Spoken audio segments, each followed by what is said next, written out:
Now he didn't say anything about any weird smells. He did mention specifically that it was perfectly silent, so it didn't make any noise. As far as the size, um, now I don't remember. Like he didn't have exactly, the like the exact measurements of it necessarily. But if you could literally just picture a a moped. I think everybody has seen mopeds, especially if you're like us and like Emily and I, and you live in a college town. There's mopeds All everywhere. everywhere, yeah.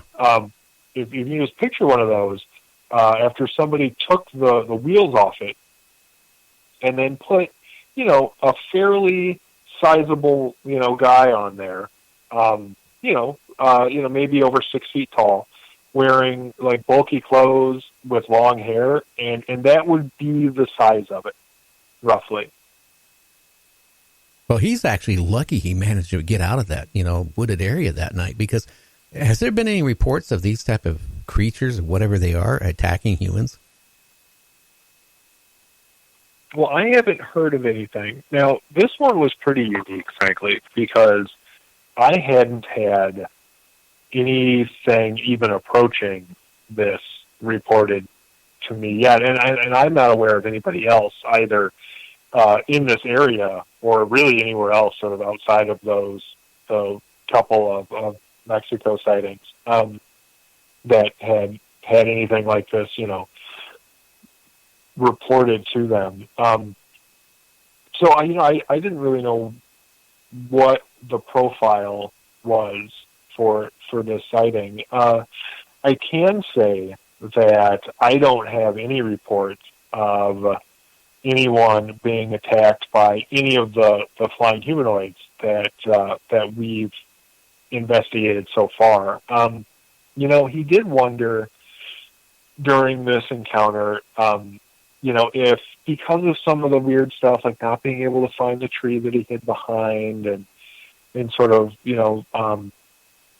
just like the weird footsteps but then, nobody being there and everything else, at first he was sort of wondering if maybe, he had like basically some false memories or something. He just came right out and he's like, "Do you think this could be an abduction experience or something with false memories?" And I didn't really think so. And my reasoning behind that was, I asked him, hey, did you have any missing time? Did you see anything else that would indicate to you that, maybe this could have been some kind of abduction? Like, did you see anything that in any way resembled a UFO? Did you see anything that, or does any part of your memory strike you as specifically like a screen memory? And really none of it really did. It wasn't anything like that necessarily. So then we were talking more about some of the things that you and I will talk about regarding sort of the possibility of a parallel universe, sort of or an aspect of sort of interdimensionality, something similar to that, where maybe there was a tree there at the time he was there, but where he thought he wasn't necessarily the same world that he's normally in. Yeah, he could have stepped into something like a portal or something. That's what I'm thinking. Right. Yeah. I mean, that's and that was the sort of the best thing I could come up with, frankly, because just assuming everything happened exactly like he said it did, and I don't have any reason to assume otherwise. So that's always sort of how I approach investigation. It's sort of a trust but verify approach, and then when there are things that can't necessarily be verified, then that's when I'm willing to get into the realm of speculation. And so yeah, in talking to him about his experience and examining that experience, within the boundaries of its own narrative. Yeah, I mean that was definitely one of the things that made the most sense to me was, what if this guy walking home wasn't almost abducted? What if he, stepped into another world? That's Who always knows? a possibility. One thing I will say, Tobias, like you say, there's no reports, and I haven't read any reports of people being attacked by Mothman or Thunderbird or, these Teriaco, I can't even say the word, but these creatures, right? But then on the other hand, if somebody was, we wouldn't know about it because they wouldn't be here. So we wouldn't know. Yeah, I mean that's fair enough. If somebody, if somebody was missing, and that was the reason, there probably wouldn't be a whole lot of evidence for it. So, we could absolutely leave that open as a possibility. I would be. I think that if somebody approached me, sort of saying something like, "Hey, this person is missing, and it's in the area of, some of these Mothman sightings or something," I would want to be very sure that literally every other option had been exhausted as far as trying to find this person before I would say something that I really can't prove and don't have any evidence for, maybe they were abducted or taken by some creature. But you're absolutely right when you say we wouldn't necessarily know.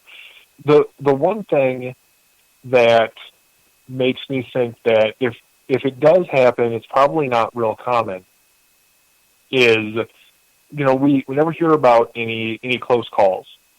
None of the reports that I received really have anybody who at any point has felt like they needed to fight this thing off, or maybe, it got a claw on them or something. So that, that I think hopefully will give people some peace of mind. But well, I don't know, yeah. Tobias. What I look at, okay, that there all these reports, and I have talked to people that claim that they saw Mothman, and the Mothman stared him down. Now, why would a creature like a Mothman or a Thunderbird, sit there and basically, confront a human being and then fly off?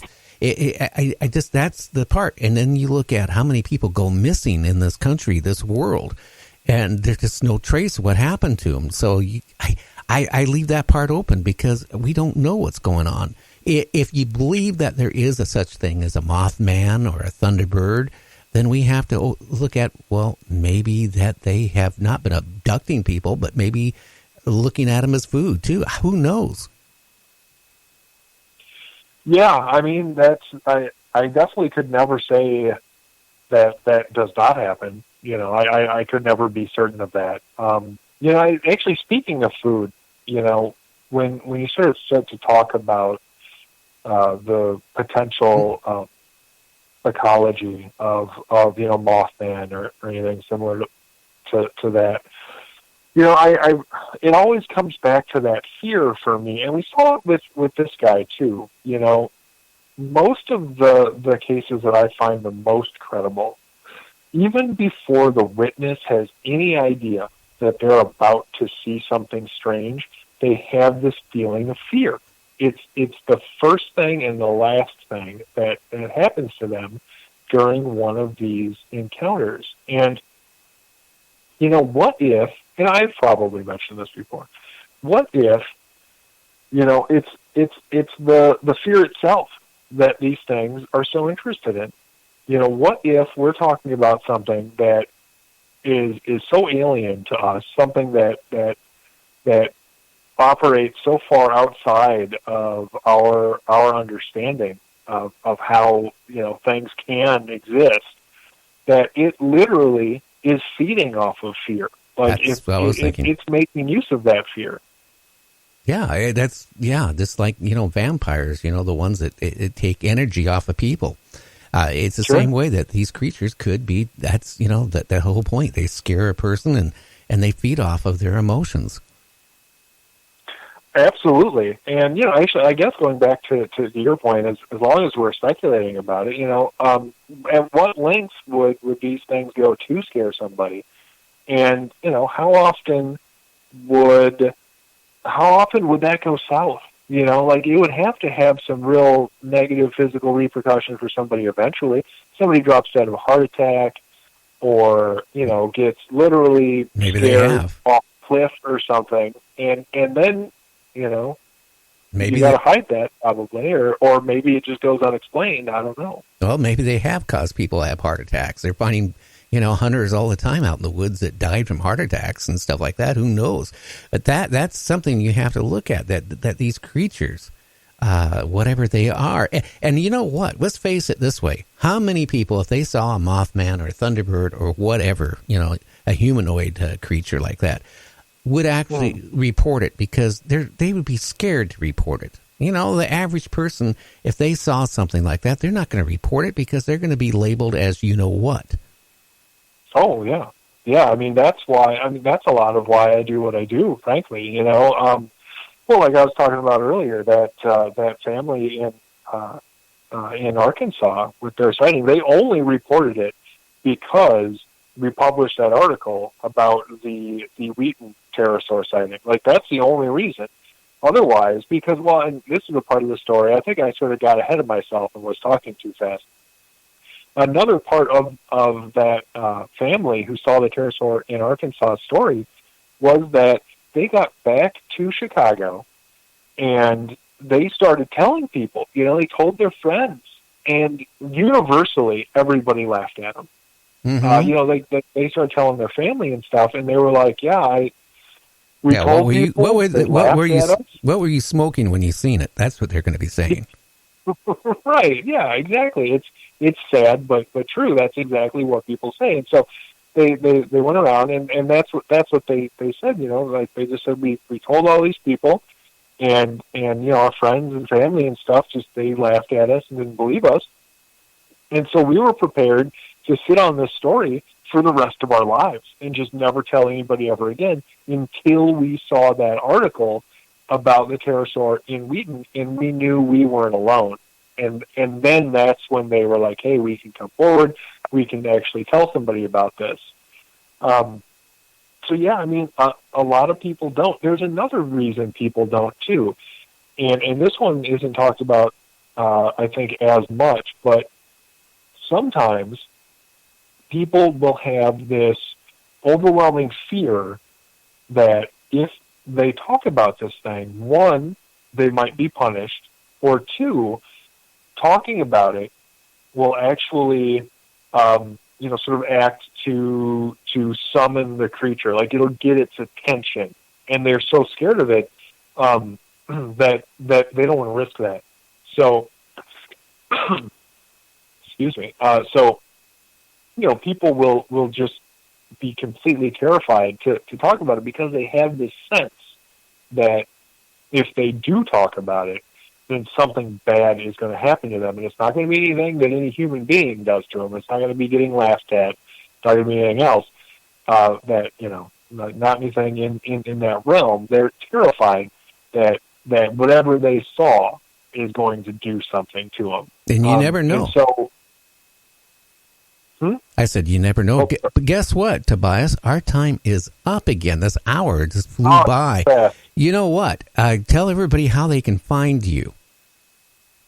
Sure. If you want to check out the Singular Fortean Society, you go to singularfortean.com. If you would like to join the Singular Fortean Society because you are interested in paranormal investigation, then you should find us at at patreon.com/singularfortean. You can actually join the Singular Fortean Society and watch our videos, take part in investigations, all sorts of fun stuff. We've got a great community over there. You can also find us on every social media platform you can think of, including Facebook, Twitter, Tumblr, and Instagram. And I think that's it. If you happen to be in the Wisconsin or northern Illinois area, next month especially,